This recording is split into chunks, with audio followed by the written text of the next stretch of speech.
Alors, on me demande souvent quelle hypnose choisir, hypnose avec un praticien, auto-hypnose, auto-hypnose guidée. Aujourd'hui, tout le monde a entendu parler d'hypnose, mais peu savent qu'en réalité, nous en faisons effectivement tous les jours naturellement. Donc, quand tu es absorbé dans un livre et que tu as raté ta station de métro, par exemple, pour les Parisiens, ou que tu conduis et puis que tu t'aperçois que les derniers kilomètres, tu ne sais pas vraiment comment tu les as fait. Voilà, ça c'est des états d'hypnose. Donc toute la journée, c'est un état de concentration, de rêverie, une ouverture intérieure qui arrive spontanément tout au long de la journée, ces états modifiés de conscience. Nous les avons à chaque instant à des fréquences différentes. Alors voilà pourquoi il est intéressant d'aller chercher les pratiques d'auto-hypnose parce que derrière il y a plusieurs portes d'entrée et chacune a ses avantages et ses limites. Donc l'hypnose classique, celle que tu vis avec un praticien, c'est comme donc consulter par exemple un chirurgien de l'inconscient.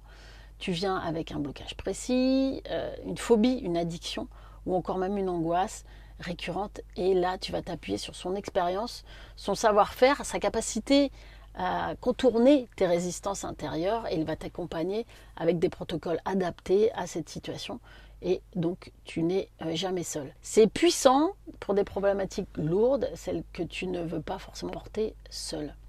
Voilà, l'auto-hypnose, elle, c'est comme apprendre à conduire une voiture intérieure en fait. Tu choisis comment entrer en état modifié de conscience, tu explores ton monde intérieur et tu régules tes émotions à ton rythme. Donc c'est un outil incroyable aussi pour ceux qui veulent garder une autonomie, apprendre à se comprendre, changer leurs habitudes depuis l'intérieur. Mais ça demande une pratique régulière, de la curiosité, parfois évidemment de la persévérance. Et donc c'est un chemin d'apprentissage que tu découvres petit à petit. Tu vas découvrir ton inconscient et tu vas faire ton meilleur allié. Et puis enfin, il y a l'hypnose guidée, la version la plus accessible. Tu mets les écouteurs et tu lances un audio ou une vidéo et tu te laisses porter par la voix qui t'accompagne. Donc là, c'est simple, agréable, efficace pour te détendre, trouver le sommeil par exemple, ou te rebooster le matin pour une bonne journée. Et c'est comme un spa mental. Donc quelque chose de très agréable.